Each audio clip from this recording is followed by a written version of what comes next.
Hi folks, this is Tamar Kamiankowski, and in this screencast we are going to be exploring the Torah portion Acharei Mot, Parshat Acharei Mot.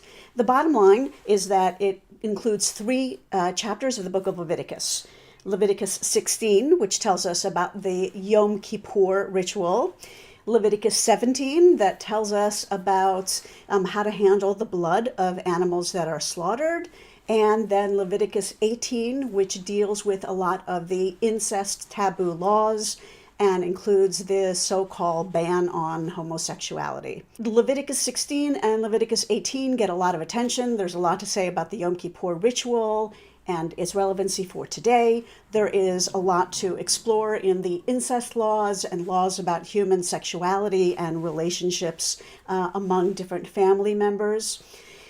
And Leviticus 17 usually doesn't get very much attention. So, probably because it's about blood, blood, blood.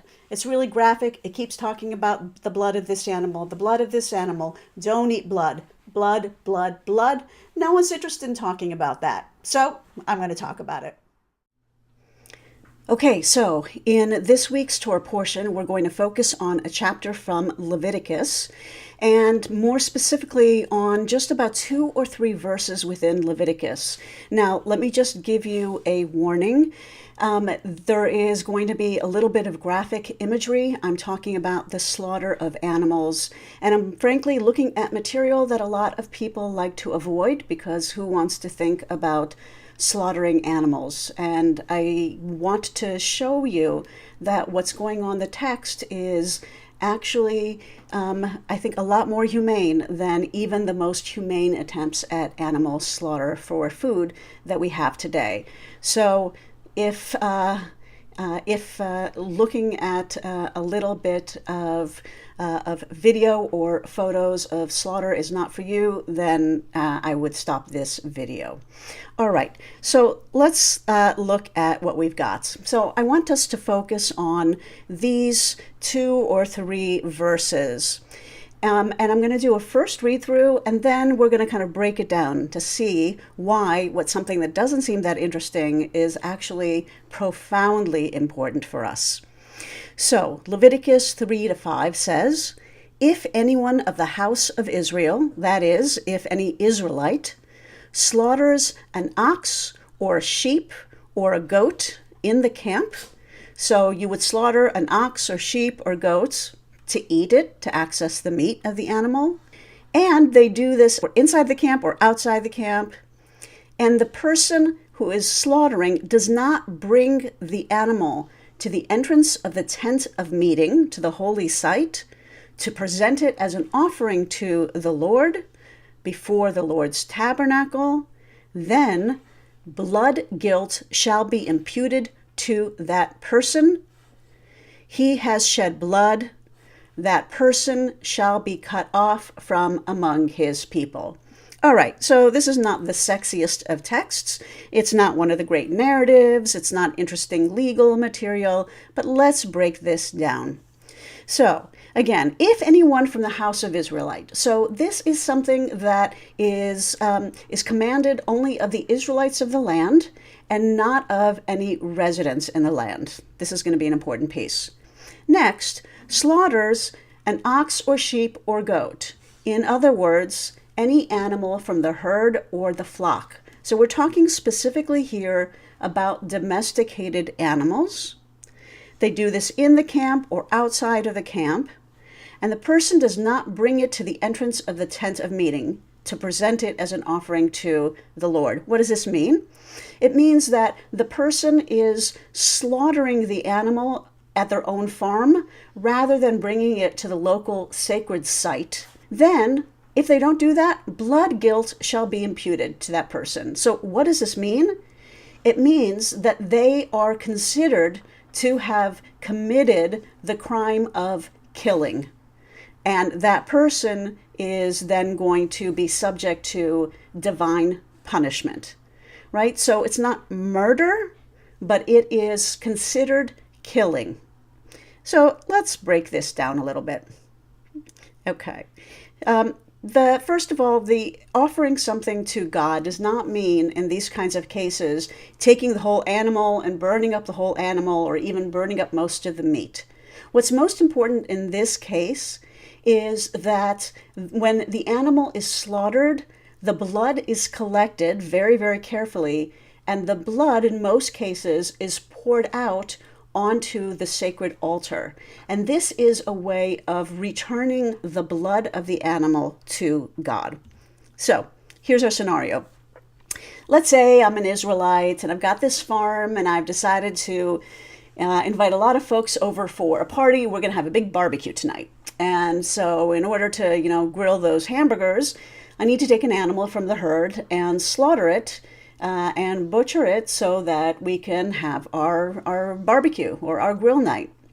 So if I slaughter this animal on my farm, rather than slaughtering it down the street at the local sacred site, then the consequence is I'm considered to have just been a killer, and I'm subject to divine punishment.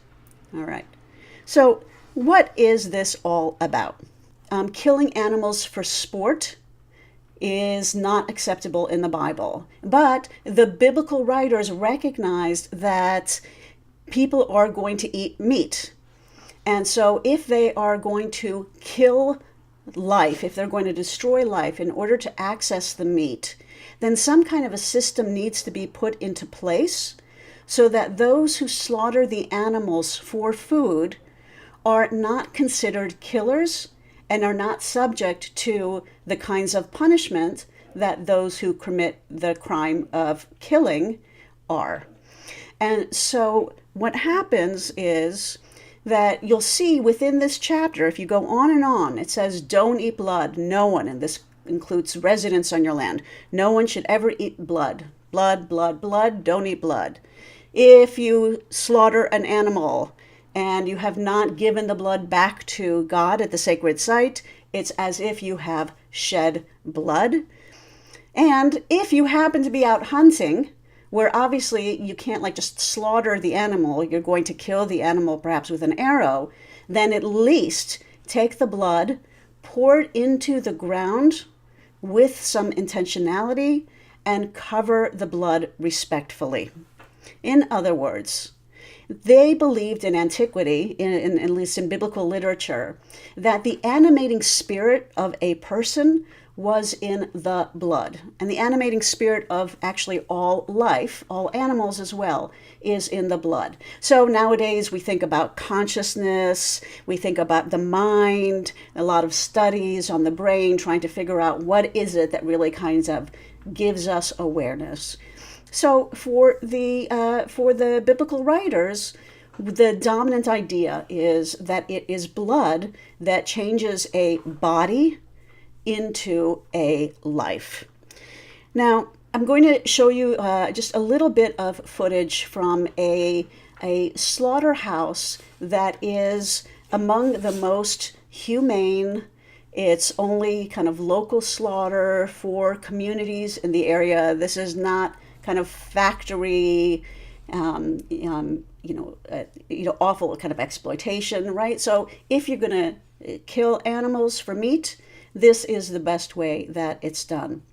And I want you to notice that on the floor of this slaughterhouse, there is blood that has spilled over from the bucket. And they're taking the blood and kind of hosing down the blood that goes into a drain and then is collected in a big vat and is then considered a waste product, and trucks come and have to pick it up and process it and dump it with wherever other waste-like products go. Okay. When I was writing my book on Leviticus, I decided that since I'd had no experience with slaughter, I've never lived on a farm, really had any experience with this firsthand, that the best thing I could do was to watch videos. And so I spent about 2 or 3 days watching video after video after video of animals being slaughtered for food. And in addition to, frankly, vomiting several times and feeling this heaviness for weeks and weeks, one of the things that I looked at over and over again is my response to each part of the process. And what I began to realize is that when I saw the animal being stunned so that it would be unconscious, I still thought of it as an unconscious or a stunned animal, which was upsetting. Then when I saw the animal hoisted up, I thought, oh my God, this is a tortured animal. But the moment that the arteries were severed and the blood came pouring out, and I saw that all the blood was gone, I realized that's the moment that I no longer thought of the animal as an animal, but rather as meat. It was the moment of the letting of all the blood, and the being in the absence of blood, I no longer saw as a being, and all of the emotion that I carried and all the empathy for that animal, frankly, shifted into a different kind of a feeling. And so what I want to suggest is that this concern that we see in Leviticus is a lot more humane and I think in line with a lot of the principles that we wish we could enact.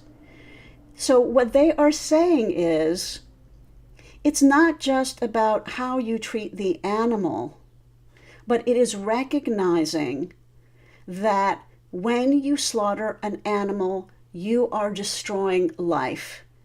And if we are going to do that because of the carnivorous nature of people, that if we're going to do that, then at least recognize that the blood is sanctified, it is a life spirit, and that we need to give it back, to return it back to God. And that is the way that we atone for having slaughtered the animal in the first place.